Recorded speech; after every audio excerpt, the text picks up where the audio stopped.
Hello everyone, welcome to Efforts. आज हम start करने जा रहे हैं बीएड फोर्थ सेमेस्टर वालों का अगला पेपर, जो कि है EDU BEd 115 challenges and issues of education in India. इससे पहले हम 113 और 114 कंप्लीट कर चुके हैं।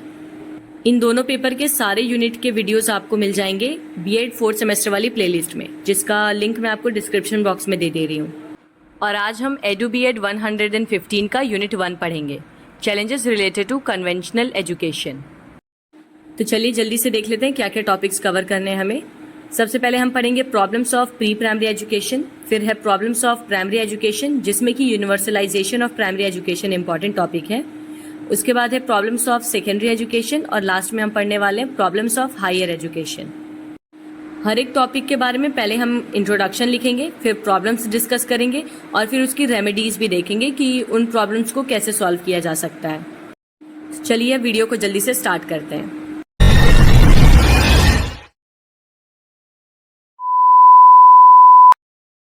Captain Jack Sparrow.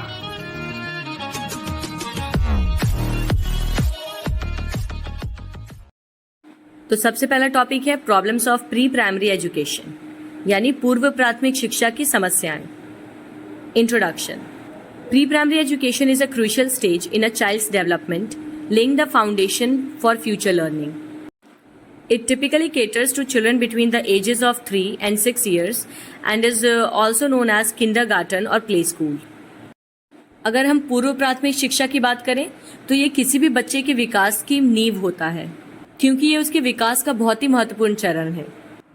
पूर्व प्राथमिक में आमतौर पर 3 साल से 6 साल के बच्चे आते हैं और पूर्व प्राथमिक शिक्षा को किंडरगार्टन या फिर प्ले स्कूल भी कहा जाता है। This stage is now recognised as an integral part of the formal education structure in India, especially with the implementation of the National Education Policy NEP 2020. Bharat में इसे औपचारिक शिक्षा यानी फॉर्मल एजुकेशन का बहुत ही महत्वपूर्ण हिस्सा माना गया है, विशेष रूप से जब से राष्ट्रीय शिक्षा नीति 2020 लागू हुई है। चलिए अब इसके प्रॉब्लम्स डिस्कस कर लेते हैं, यानी इंडिया में प्री प्राइमरी एजुकेशन के साथ क्या क्या दिक्कतें आती हैं। सबसे पहला तो है unequal access. A major problem is the disparity in access to quality pre-primary education based on socio-economic status, location, rural versus urban, gender, and social background.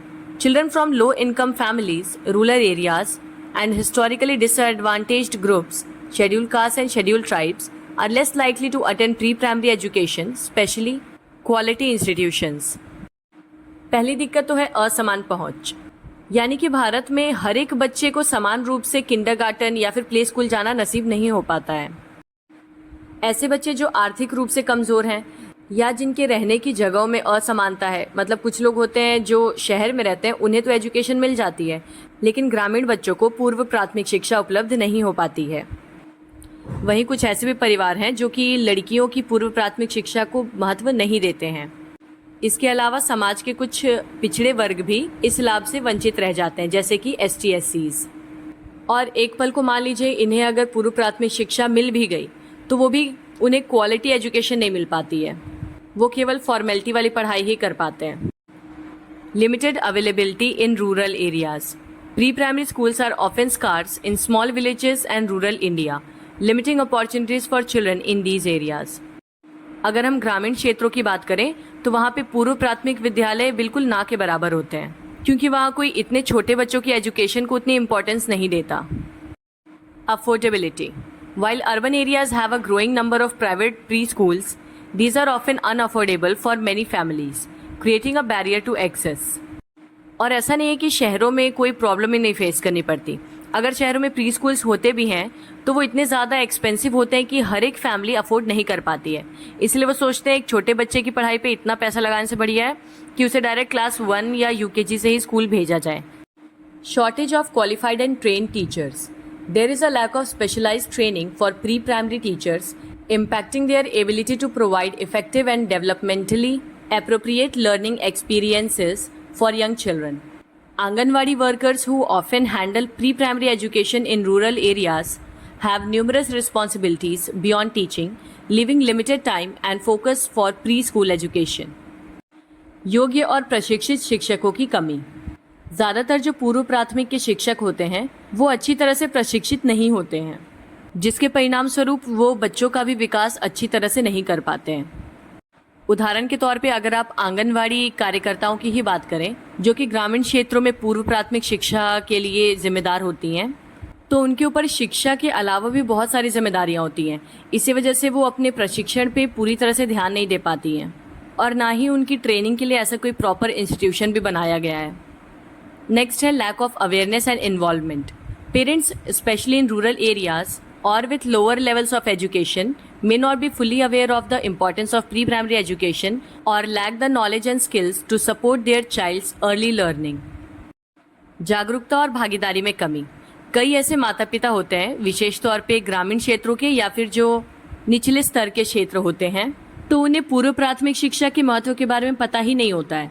उन्हें ये नहीं पता होता कि बच्चा अपने अर्ली चाइल्डहुड स्टेज में सबसे ज़्यादा तेज़ी से ग्रोथ करता है और परिणाम स्वरूप वो उसके पूर्व प्राथमिक शिक्षा को कोई महत्व नहीं देते हैं। अब हम जान लेते हैं रेमेडीज, इसके उपचार क्या हैं। Utilising technology, explore the use of age appropriate digital resources and tools to make learning engaging and interactive.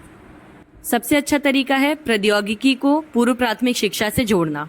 आप टेक्नोलॉजी की मदद से अपने टीचिंग को इंटरैक्टिव बना सकते हैं, जिससे बच्चे आपके साथ एंगेज होंगे और ज़्यादा से ज़्यादा समय बिता पाएंगे पढ़ाई में। आप उनको कार्टून्स या गेम्स की मदद से बहुत सारी चीज़ें सिखा सकते हैं, तो बच्चे एटलीस्ट उसी के लालच से प्ले स्कूल या किंडरगार्टन आना पसंद करेंगे। Curriculum reform, implement developmentally appropriate play based and activity oriented करिकुला aligned with the national curriculum framework for foundational stages NCFFS 2022।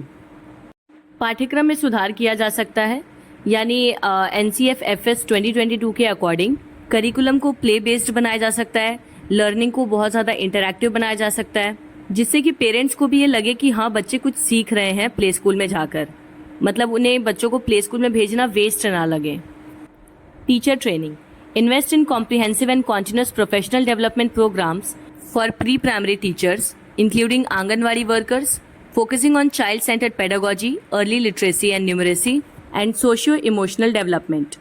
Partner with institutions like the National Institute of Public Cooperation and Child Development, NIPCCD, for this. सबसे ज़्यादा ज़रूरी है शिक्षक के प्रशिक्षण पर ध्यान देना।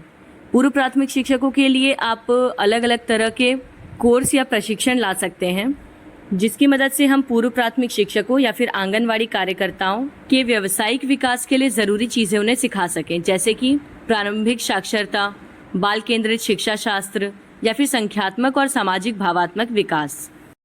और इस तरह की ट्रेनिंग्स उपलब्ध कराने के लिए हम NIPCCD जैसे संस्थानों से भी जुड़ सकते हैं। Improved resources, provide adequate learning materials, age appropriate toys and infrastructure support to all pre primary centres.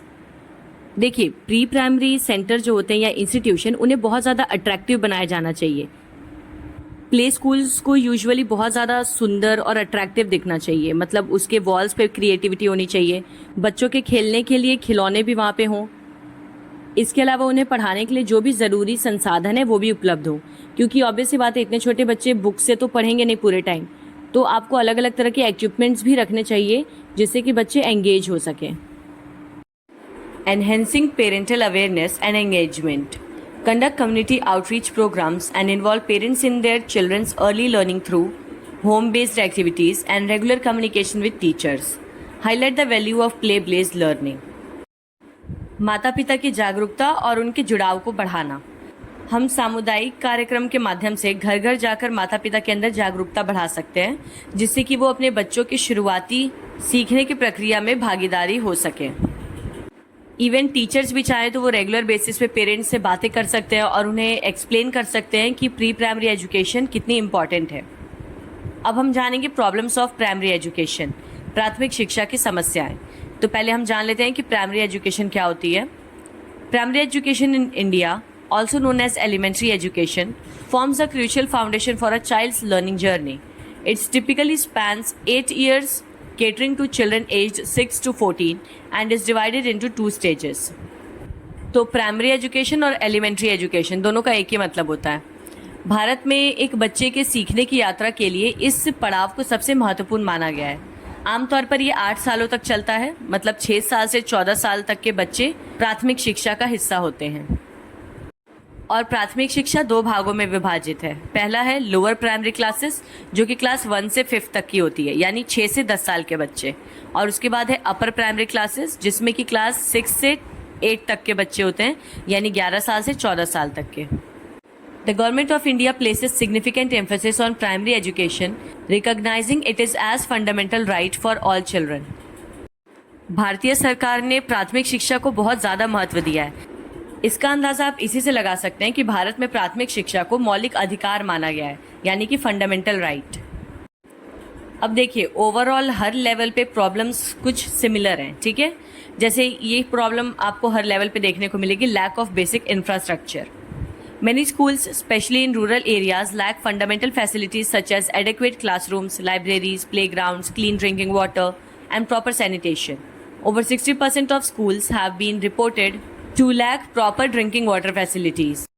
बुनियादी ढांचे की कमी, यानी कई ऐसे स्कूल देखे गए हैं, विशेष तौर पर ग्रामीण क्षेत्रों में, जहां पे पर्याप्त कक्षाएं ही मौजूद नहीं है, या तो पुस्तकालय नहीं है, खेल के मैदान सही से नहीं बने हुए हैं, पीने के पानी की भी व्यवस्था वहां पे नहीं है, और ना ही वहाँ पे आप किसी तरह की साफ सफाई देख सकते हैं।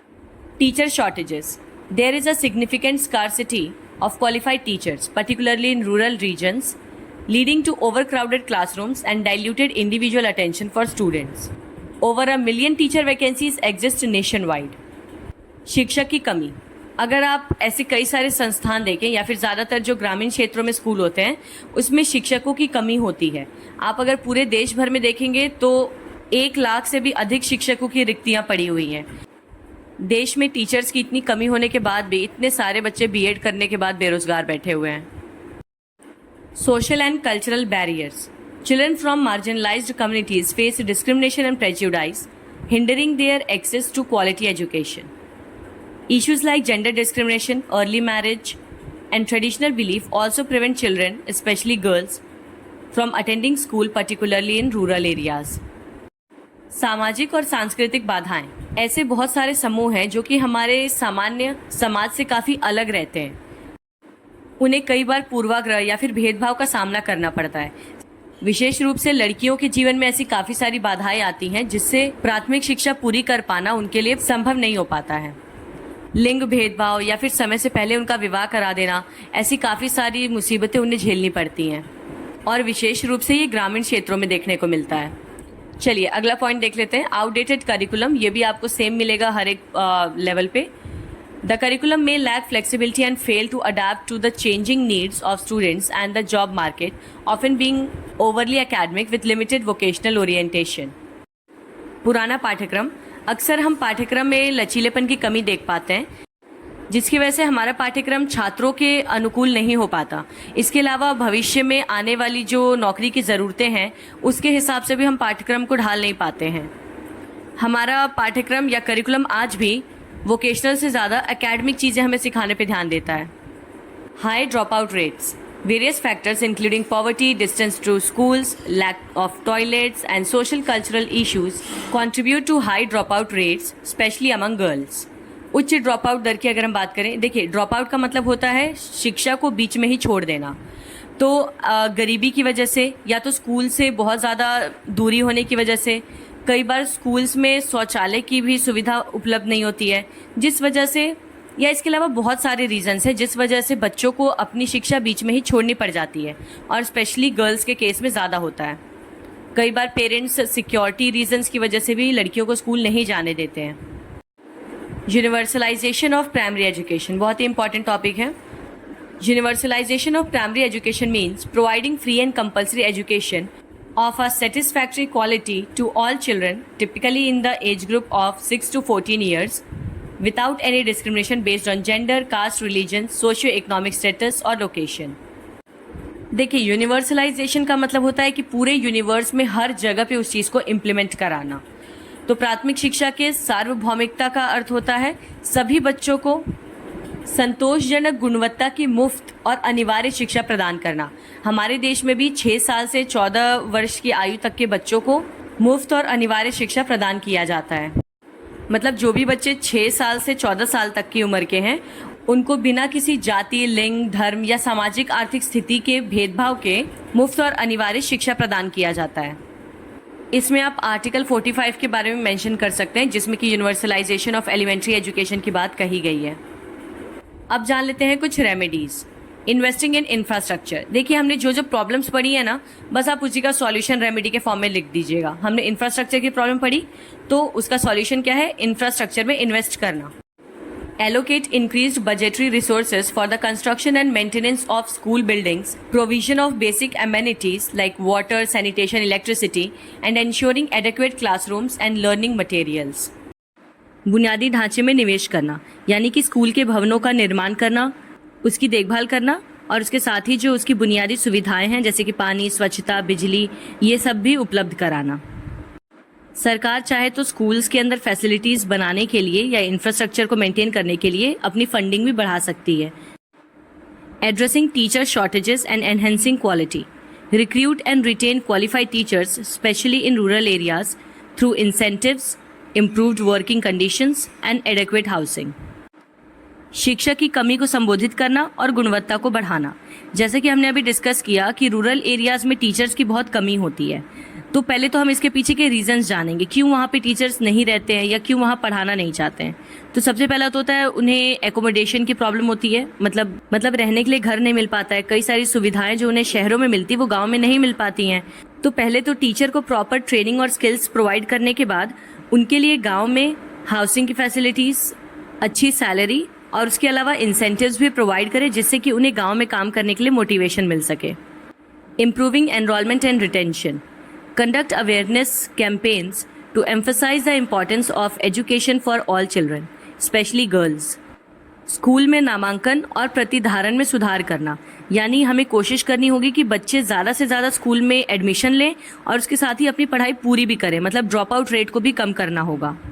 और इसके लिए हम अवेयरनेस कैंपेन्स चला सकते हैं जिसमें कि हम पेरेंट्स को मोटिवेट करेंगे कि वो अपने बच्चों को स्कूल भेजें। Enhancing learning outcomes. Reform the curriculum to make it more relevant, engaging, and focused on conceptual understanding, critical thinking, and problem-solving skills. सीखने के परिणामों को बढ़ाना, यानी हम प्राइमरी एजुकेशन के करिकुलम में इस तरह के चेंजेस ला सकते हैं जिससे कि वो और ज़्यादा रेलेवेंट बन जाए और उसे एंगेजिंग बनाया जा सके कि बच्चे इंटरेस्ट के साथ पढ़ें। और उसके साथ ही करिकुलम ऐसा बनाया जाना चाहिए जिससे कि बच्चे की कंसेप्चुअल अंडरस्टैंडिंग, क्रिटिकल थिंकिंग और प्रॉब्लम सॉल्विंग जैसे स्किल्स इनहेंस हो सकें। Addressing language barriers. Implement a multilingual education approach using the child's mother tongue as a medium of instruction in the early grades. भाषा की बाधाओं को संबोधित करना। कई बार बच्चे इसलिए भी चीज़ों को नहीं समझ पाते हैं क्योंकि यूजुअली स्कूल्स में इंग्लिश लैंग्वेज में पढ़ाया जाता है जो कि बच्चों की फर्स्ट लैंग्वेज नहीं होती है। तो स्कूल्स अपने करिकुलम में बच्चों की मदर टंग को भी इन्वॉल्व करके उनकी कंसेप्चुअल अंडरस्टैंडिंग को बढ़ा सकते हैं। यानी आप शुरुआती ग्रेड्स में बच्चों को पहले उनकी भाषा में ही चीज़ें सिखाइए, फिर धीरे धीरे उन्हें इंग्लिश लैंग्वेज से रूबरू कराइए। प्रॉब्लम्स ऑफ सेकेंडरी एजुकेशन, यानी माध्यमिक शिक्षा की समस्याएं। पहले जान लेते हैं कि सेकेंडरी एजुकेशन क्या होता है। Secondary education in India is a crucial stage in a student's academic journey bridging elementary and higher education. It generally covers students in the age group of 14 to 18 years, spanning classes 9 to 12th. This phase is further divided into 2 stages. Bharat में माध्यमिक शिक्षा किसी भी छात्र के शैक्षणिक यात्रा का एक बहुत महत्वपूर्ण चरण होता है जो कि उसकी प्राथमिक शिक्षा और उच्च शिक्षा के बीच में एक ब्रिज की तरह काम करता है। इसलिए इसे माध्यमिक शिक्षा कहते हैं क्योंकि ये दोनों के मध्य में है। और माध्यमिक शिक्षा आमतौर पर 14 से 18 वर्ष की आयु के छात्रों के लिए होती है जो कि कक्षा 9 से 12वीं तक के होते हैं। भारत में माध्यमिक शिक्षा भी 2 चरणों में विभाजित है। सबसे पहला है lower secondary education, encompasses classes 9th and 10th, ages 14 to 16. Higher secondary education includes classes 11th and 12th, ages 16 to 18, also known as senior secondary education. तो एक होता है निम्न माध्यमिक शिक्षा जो कि क्लास 9th और 10th को कहते हैं और इसमें 14 to 16 एज ग्रुप के बच्चे आते हैं। और दूसरा होता है उच्च माध्यमिक शिक्षा जिसे कि वरिष्ठ माध्यमिक शिक्षा भी कहते हैं और ये क्लास 11th और 12th को कहा जाता है और इसमें 16 to 18 एज ग्रुप के बच्चे आते हैं। Now will discuss problems. Low gross enrolment ratio यानी GER and high dropout rates. While primary education has been improvements in enrollment, the transition to and retention in secondary education remain challenges. Many students, particularly girls and those from marginalized communities and rural areas, drop out due to poverty, social norms and lack of accessible schools. Secondary education की सबसे बड़ी दिक्कत है उसका लो gross enrolment ratio यानी कि सकल नामांकन अनुपात। अगर एलिमेंट्री एजुकेशन की बात की जाए तो जब से यूनिवर्सलाइजेशन ऑफ एलिमेंट्री एजुकेशन लागू हुआ है तब से एनरोलमेंट रेट बढ़ा है और ड्रॉप आउट रेट कम हुआ है। लेकिन सेकेंडरी एजुकेशन में ये प्रॉब्लम सुधरने का नाम ही नहीं ले रही है, क्योंकि माध्यमिक शिक्षा में बच्चों को एडमिशन दिलाना और उनको पूरा कोर्स कंप्लीट कराना बहुत बड़ी बात है। क्योंकि अगर आप देखें तो सेकेंडरी एजुकेशन में उस एज ग्रुप के बच्चे आते हैं जिनके ऊपर, अगर वो गरीब परिवार से बिलोंग कर रहे हैं तो उनके ऊपर परिवार की जिम्मेदारियां भी होती हैं। तो पुअर फैमिलीज में पेरेंट्स का ये मानना होता है कि जितना समय बच्चा स्कूल में जाकर बर्बाद करेगा उससे अच्छा है कि दुकान पे या फिर ठेले पे बैठ ही जाए तो कम से कम कुछ आमदनी हो जाएगी। और लड़कियों के केस में क्या होता है रूरल एरियाज में कि लोग सोचते हैं जो पैसा हम इसके पढ़ाई में खर्च करेंगे इससे बढ़िया वही पैसे बचाकर इसकी शादी करके अच्छा खासा दहेज दे देंगे। नेक्स्ट प्रॉब्लम है इनएडेक्वेट इंफ्रास्ट्रक्चर। मैंने बताया था ये सब में कॉमन है। Many schools especially in rural areas lack basic facilities such as classrooms, libraries, laboratories and sanitation. तो कई सारे स्कूल्स जो रूरल एरियाज में वहाँ पे हम इंफ्रास्ट्रक्चर में कमी देख पाते हैं। प्रॉपर सैनिटेशन फैसिलिटी नहीं होती, गर्ल्स के लिए सेपरेट टॉयलेट्स नहीं होते हैं, पानी नहीं होता, लाइब्रेरीज नहीं होती हैं, लैब्स नहीं होते हैं। बस इंफ्रास्ट्रक्चर वाला पॉइंट लिखते टाइम ध्यान रखिएगा कि अगर आप प्री प्राइमरी के लिए लिख रहे हैं तो आपको वहाँ पे उसके इंफ्रास्ट्रक्चर के अकॉर्डिंग सोचना है। उसी तरह से प्राइमरी का अलग इंफ्रास्ट्रक्चर होगा और जैसे सेकेंडरी के इंफ्रास्ट्रक्चर की रिक्वायरमेंट होती है लेबोरेटरीज और लाइब्रेरीज, तो ये बस आपको दिमाग में रखना है। इसके बाद है शॉर्टेज ऑफ क्वालिफाइड टीचर्स। ये भी आपको सब में कॉमन मिल जाएगा। There is a significant shortage of well trained and motivated teachers particularly in rural regions leading to a high student teacher ratio and compromised quality of education। ज़्यादातर rural areas में teachers की कमी हो जाती है जिस वजह से बच्चे और टीचर का रेशियो काफ़ी ज़्यादा वास्ट डिफरेंस देखने को मिलता है। यानी एक ही टीचर के ऊपर बहुत सारे बच्चों को संभालने की जिम्मेदारी हो जाती है and as a result teacher interest के साथ बच्चों को नहीं पढ़ा पाता, वो फ्रस्ट्रेट हो जाता है और बस फॉर्मेलिटी पूरी करता है। आउटडेटेड करिकुलम, ये भी सेम है। The curriculum often emphasises rote learning over practical application, critical thinking and creativity, failing to adapt to the changing needs of the 21st century. अभी का जो करिकुलम है वो कहीं ना कहीं बहुत ज़्यादा रटने पे फोकस करता है एज कम्पेयर टू करके सीखने के। बच्चों के अंदर क्रिएटिविटी, क्रिटिकल थिंकिंग, किसी भी तरह के स्किल्स डेवलप नहीं हो रहे हैं। तो 21st सेंचुरी में जिस तरह के बदलाव आ रहे हैं उसके अकॉर्डिंग हमारा करिकुलम बहुत ही पिछड़ा हुआ है। High dropout rates. A significant number of students drop out at the secondary level due to economic constraints, social norms, especially for girls, lack of interest and inadequate support system. और जैसा कि हमने discuss किया, जिम्मेदारियों की वजह से, पिछड़ी सोच की वजह से, कई सारी वजहों से लोगों को बीच में ही अपनी शिक्षा छोड़नी पड़ जाती है। अब इसकी रेमेडीज जान लेते हैं। Increase investment in infrastructure. सबसे बड़ा उपचार इसका यही है कि सरकार को, चाहे वो राज्य सरकार हो, केंद्र सरकार हो, माध्यमिक शिक्षा के इंफ्रास्ट्रक्चर को सुधारने की जरूरत है, जिसके लिए उन्हें फंडिंग बढ़ाना चाहिए। ठीक है, आप लोग इसको भी रीड कर लीजिएगा एक बार। बाकी कंसेप्ट तो सब सेम ही है, समझ आ गया हो तो आप खुद से भी लिख ही सकते हैं। उसके बाद है recruit and train quality teachers. Same चीज़ है इसमें भी कि टीचर्स के रिक्रूटमेंट पे ध्यान देना चाहिए, टीचर्स को प्रॉपर ट्रेनिंग देनी चाहिए, उनके स्किल्स इंप्रूव करने चाहिए। रिफॉर्म द एग्जामिनेशन सिस्टम, ये थोड़ा सा अलग है। Shift the focus from rote learning and high stakes examinations to continuous and comprehensive evaluation that assesses a broader range of skills and competencies. Reduce the emphasis on marks and rankings. यानी माध्यमिक स्तर पर सबसे जरूरी है परीक्षा प्रणाली में सुधार करना। यानी अभी का जो एग्जामिनेशन सिस्टम है वो केवल रटने पे फोकस करता है, यानी कोई बच्चा रट कर कितने मार्क्स पा जा रहा है, जो कि बिल्कुल गलत है। हमें बच्चों की रटने की क्षमता का आकलन करके उनकी रैंकिंग करने के बजाय उनका कॉम्प्रिहेंसिव इवैल्यूएशन करना चाहिए। यानी उनके स्किल्स चेक करना चाहिए, उन्हें अलग अलग तरह की कलाएं सिखानी चाहिए जो फ्यूचर में उन्हें जॉब करने में हेल्पफुल हो सके, और फिर उनका इवैल्यूएशन किया जाना चाहिए। ना कि कोई बस क्वेश्चन आंसर रटा दिया गया और उसी को रट के बच्चे ने पेपर में लिख दिया और उसको मार्क्स मिल गए। Promote gender equality.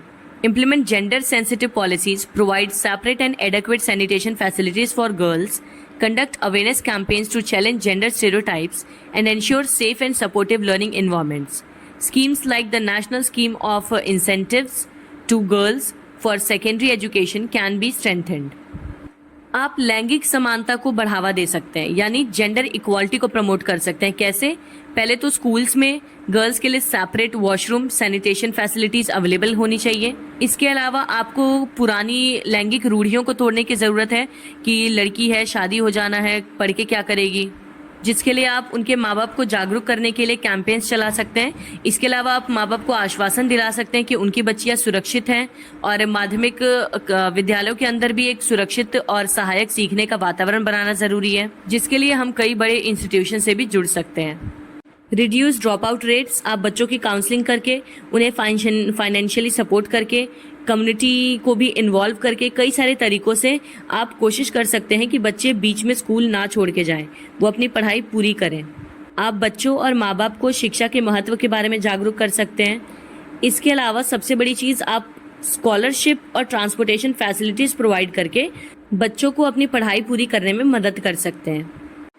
और लास्ट टॉपिक है हमारा प्रॉब्लम्स ऑफ हायर एजुकेशन, यानी उच्च शिक्षा की समस्याएं. अब उच्च शिक्षा यानी 12th के बाद की पढ़ाई कॉलेजेस में जो होती है या यूनिवर्सिटीज़ में होती है वो.